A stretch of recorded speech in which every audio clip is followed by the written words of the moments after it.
नीचे दिया गया अधिगम कार्य शिक्षार्थियों को भिन्न भिन्न समूहों में करने के लिए दिया गया है। यानी ये एक टास्क है जो लर्नर्स को ग्रुप में, समूह में करने के लिए दिया गया है।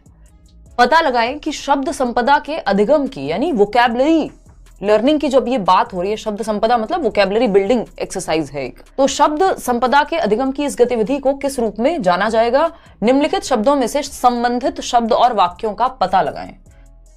क्वेश्चन क्या है? बच्चों के लिए जो क्वेश्चन है वो है कि ये जो निम्नलिखित शब्द हैं 3, इनके बीच में क्या संबंध है और वाक्यों का कैसे, क्या वाक्य इससे बन सकता है, उसका पता लगाना है। हमसे क्या पूछा है? पेडागोजी टीचर से क्या पूछ रहे हैं?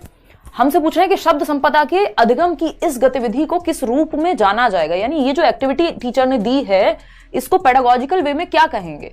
तो पहला है समूह शब्दावली, समूह शब्दावली, यानी समूह बनाए हुए हैं उसकी शब्दावली। शब्द जाल है ये, यानी कोई पजल है वर्ड्स का। थीम आधारित शब्दावली है या फिर शब्द समूह है। ये बात हमें पता होनी चाहिए। ये आज से नहीं, ये बहुत पहले से रिपीटेड क्वेश्चन है। अगर देखा जाए, बस तरीका पूछने का बदल दिया है। देखो क्या लिखा हुआ है शब्दों में? परिवार, संबंध और भावनाएं। परिवार यानी फैमिली, संबंध कहाँ होते हैं? परिवार में ही होते हैं, रिलेशंस, है ना। और रिलेशंस में भावनाएं होती हैं या नहीं होती हैं? इमोशंस भी होते हैं। तो ये सब एक ही थीम पे आधारित हैं, जो कि है परिवार, ठीक है ना। तो ये एक ही थीम पर आधारित हैं। थीम आधारित शब्दावली इसको कहते हैं। यानी थर्ड ऑप्शन जो कि आप लोग 48 से, कौन सा प्राथमिक स्तर पर पुस्तकालय के प्रयोग के बारे में, यानी अब यहाँ पे प्राथमिक लिखा हो, कुछ और लिखा हो, कोई फर्क नहीं पड़ता यहाँ, क्योंकि ज्यादातर क्वेश्चंस आपके ऐसे सॉल्व हो जाते हैं। रेयर केस के कोई क्वेश्चन होते हैं जिसमें आपको ये देखना भी हो कि ये पेपर 1 में आया था कि पेपर 2 में, है ना। तो निम्नलिखित में से कौन सा प्राथमिक स्तर पर पुस्तकालय के प्रयोग के बारे में सही नहीं है? यानी पुस्तकालय मतलब लाइब्रेरी के, यूज ऑफ लाइब्रेरी के बारे में सही नहीं है। पुस्तकालय एक भंडार गृह के रूप में नहीं देखा जाना चाहिए, बल्कि, यानी हम इसको एक कोई स्टोरेज रूम की तरह नहीं देखें कि स्टोर रूम है जहां पे किताबें हमने स्टोर की हुई हैं, बल्कि कैसे देखें? और दूसरे वयस्क भी पुस्तकालयों में आदर्श पठन व्यवहार प्रदर्शित कर सकते हैं। आदर्श पठन क्या होता है? आइडियल टीचिंग कहेंगे इसको एक तरह से, या मॉडल टीचिंग कह देते हैं इंग्लिश में, मॉडल रीडिंग, कि टीचर प्रॉपर सुर लय ताल के साथ पढ़ के दिखाए। अध्यापक या कोई और अडल्ट, लाइब्रेरियन या कोई भी हो सकता है, ये आदर्श पठन व्यवहार प्रदर्शित कर सकते हैं लाइब्रेरी में, इसमें कोई दिक्कत नहीं, कर सकते हैं। बच्चे को भी एक सिटिंग कॉर्नर टाइप का बन जाएगा, ठीक है। पुस्तकालय में हमें नेगेटिव चाहिए। पुस्तकालय में पाठ्य पुस्तकों का सस्वर पठन सर्वाधिक उपयुक्त रूप से हो सकता है।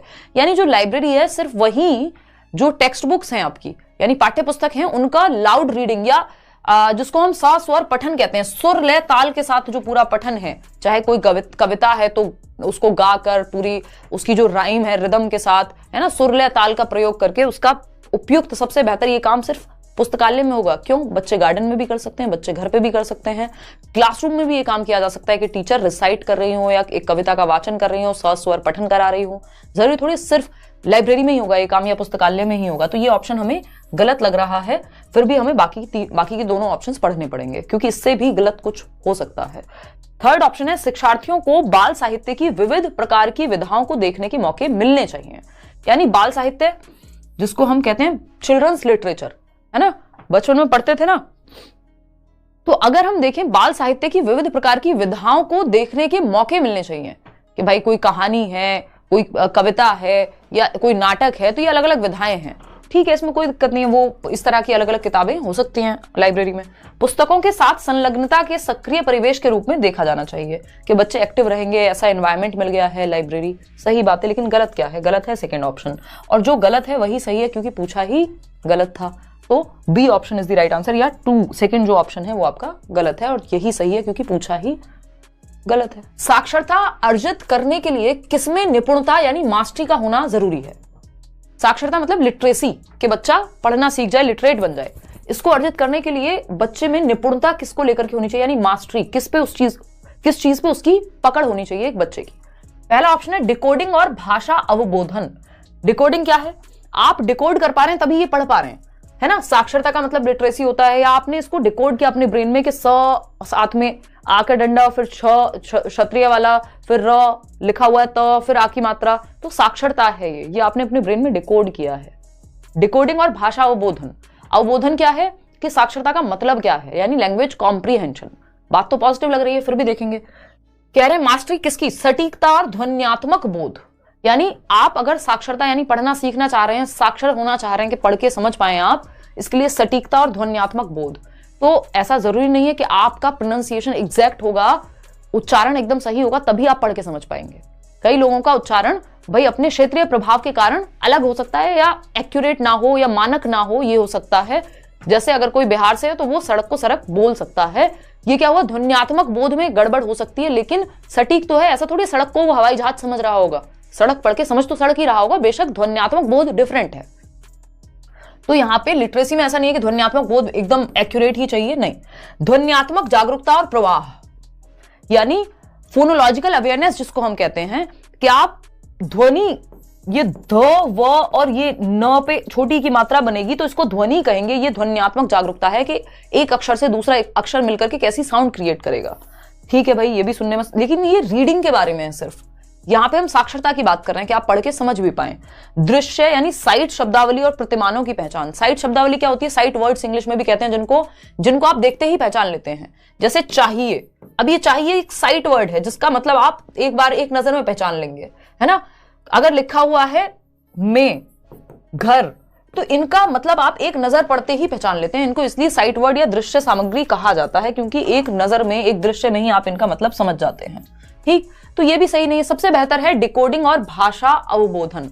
अगर आपको साक्षरता अर्जित करनी है, आपको लिटरेसी अर्जित करनी है, यानी आप पढ़ के समझ पाए, तो एक तो आपको चाहिए डिकोडिंग, कि जो लिखा हुआ है वो आप पढ़ के डिकोड कर पा रहे हैं कि इसको ऐसे पढ़ा जाएगा। या और दूसरी चीज क्या है, भाषा अवबोधन, जिसको लैंग्वेज कॉम्प्रिहेंशन कहते हैं, कि पढ़ के आप समझ भी पाए कि ये कहना क्या चाहता है क्वेश्चन। एक तो डिकोडिंग के साक्षरता लिखा हुआ है, ये आप पढ़ पाए डिकोडिंग करने की वजह से। और इस साक्षरता का मतलब या इस क्वेश्चन का मतलब, एक तो आपने क्वेश्चन पढ़ने में जो चीज लगाई वो है डिकोडिंग। भाषा अवबोधन क्या है, आप पढ़ के समझ पाए, ये लैंग्वेज कॉम्प्रिहेंशन है। इन दोनों के बिना साक्षरता अर्जित नहीं की जा सकती। चाहे आप कितना भी एक्यूरेट पढ़ रहे हो, मतलब समझ नहीं आएगा तो कोई मतलब नहीं, उस चीज का अर्थ निर्माण ही नहीं होगा, तो कोई फायदा नहीं है। तो first option is the right answer. Question number 4 देखिएगा। क्वेश्चन नंबर 4 कहता है, राष्ट्रीय पाठ्यचर्या की रूपरेखा द्वारा रेखांकित दक्षताओं को प्राप्त करने में प्रत्येक बच्चे की प्रतिभागिता को समर्थन देने वाले समावेशी, स्वागतीय और आनंददायी परिवेश सर्वाधिक उपयुक्त तरीके से कैसे सृजित। तो सामाजिक विकास भी इन्वॉल्व है और मानसिक विकास भी इन्वॉल्व है, क्योंकि वो भाषा भी सीख रहे हैं। तो ये सभी पहलू विकास के एक साथ इंक्लूड हो गए, और यही एनसीएफ भी चाहता है या कोई भी डॉक्यूमेंट चाहेगा। ठीक है ना। रंगीन आकर्षक परिवेश के लिए कक्षा कक्ष की सजावट करके, देखो सजावट कितनी भी कर लो, यदि बच्चा इंक्लूडेड या उसको मजा नहीं आएगा क्लासरूम में, वो सिर्फ सजावट से नहीं आएगा, उसको पार्टिसिपेटेड फील करके आएगा, यानी प्रतिभागिता, कि उसको लगे कि मैं भी क्लास का हिस्सा हूं। ठीक है ना। तो ये बात उतनी बेहतर नहीं है। सबसे ज्यादा एक्टिव बच्चा, सबसे ज्यादा सक्रिय जिस ऑप्शन में हो वही ऑप्शन बेस्ट है, जो हमें अभी तक पहला लग रहा है। बाकी ये तीनों चेक करेंगे। देखते हैं। तपती हुई धूप में बाह्य गतिविधियों को न करके और आंतरिक गतिविधियों का आयोजन करके, यानी धूप में या गर्मी के मौसम में आप आउटडोर एक्टिविटीज मत कराइए, क्या कराइए, इंडोर एक्टिविटीज कराइए। तो ये कोई सेंस नहीं बना रहा कि मतलब इंडोर हो एक्टिविटी चाहे आउटडोर हो, बच्चे को तो हमें आनंद की प्राप्ति हो, उसको वेलकमिंग लगे, स्वागतीय लगे, समावेशन लगे कि मैं भी क्लास में मैटर करता हूं या पार्टिसिपेट कर रहा हूं मैं भी। तो ये तो गड़बड़ है। मुख्यतः शिक्षार्थी के अच्छे स्वास्थ्य और खुशहाली पर ध्यान केंद्रित करना। देखिए, अच्छे स्वास्थ्य और खुशहाली में सिर्फ 2 प्रकार के विकास आए हैं। विकास के प्रकार, एक शारीरिक विकास क्योंकि स्वास्थ्य अच्छा है, और दूसरा आपका खुशहाली में इमोशनल डेवलपमेंट आ गया। हद से ज्यादा आपका मन करे तो हम कह देंगे चलो भाई मानसिक विकास भी आ गया होगा अच्छे स्वास्थ्य में, बट सामाजिक विकास तो रह ही गया। तो विकास के सभी पहलू पहले ऑप्शन में जब आ गए थे, तो उससे अच्छा, इससे अच्छा ऑप्शन जब हमारे पास ये है जहां बच्चा सबसे ज्यादा एक्टिव होगा। भाई जब आप विकास के सभी आयामों से बच्चों के कार्य का प्रदर्शन करेंगे तो क्या होगा, वो अपने आप खुश भी महसूस करेगा, है ना। क्लियर है बात। तो इसलिए 4th की वो बात बन नहीं पा रही, वो उतना इंक्लूड नहीं कर पा रहा है या उतना एक्टिव नहीं है बच्चा जितना फर्स्ट में है। क्वेश्चन नंबर 5 देखिएगा। ये कहता है, कौन सा उपागम या विधि शिक्षार्थी की जीवन की वास्तविक परिस्थितियों में भाषा प्रयोग के मुख्य लक्ष्य से संबंधित है। शिक्षार्थी की जीवन की वास्तविक परिस्थितियों में, यानी रियल लाइफ में भाषा प्रयोग यानी लैंग्वेज का यूज, उसकी रियल लाइफ में कहां पे सबसे ज्यादा आएगा, कौन सी भाषा के मेथड में आएगा। प्रत्यक्ष विधि यानी डायरेक्ट मेथड में रियल लाइफ में वो यूज करता है डायरेक्ट मेथड को, या फिर श्रव्य भाषिक विधि, प्राकृतिक उपागम या संप्रेषणात्मक उपागम। कौन सा उपागम यानी विधि या मेथड शिक्षार्थी की जीवन की वास्तविक परिस्थितियों में भाषा प्रयोग के मुख्य लक्ष्य से संबंधित है वास्तविक परिस्थितियों में। आपको पता है डायरेक्ट मेथड या प्रत्यक्ष विधि जो है ये कोई वास्तविक जीवन की परिस्थितियों में भाषा प्रयोग से बहुत ज्यादा संबंधित ना होकर के ये आपकी जो टारगेट लैंग्वेज है, जो लक्ष्य भाषा है, जो स्कूल में जिस मीडियम में मान लो पढ़ाया जा रहा है उसी मीडियम में आपको वही भाषा यूज करनी पड़ेगी। यानी इंग्लिश मीडियम स्कूल यदि है तो बच्चा सिर्फ इंग्लिश में बात करेगा, ये है प्रत्यक्ष विधि। ठीक है ना, ये वास्तविक परिस्थितियों में भाषा प्रयोग के मुख्य लक्ष्य से संबंधित नहीं है, मजबूरी है एक तरह की। यहां मातृभाषा का प्रयोग वर्जित है, यानी मदर टंग का यूज नहीं करेगा बच्चा, है ना। सिर्फ और सिर्फ संप्रेषणात्मक उपागम है यहां पर, जिसको कम्युनिकेटिव लैंग्वेज टीचिंग कह देते हैं या कम्युनिकेशन अप्रोच कहेंगे, कम्युनिकेटिव अप्रोच कहेंगे।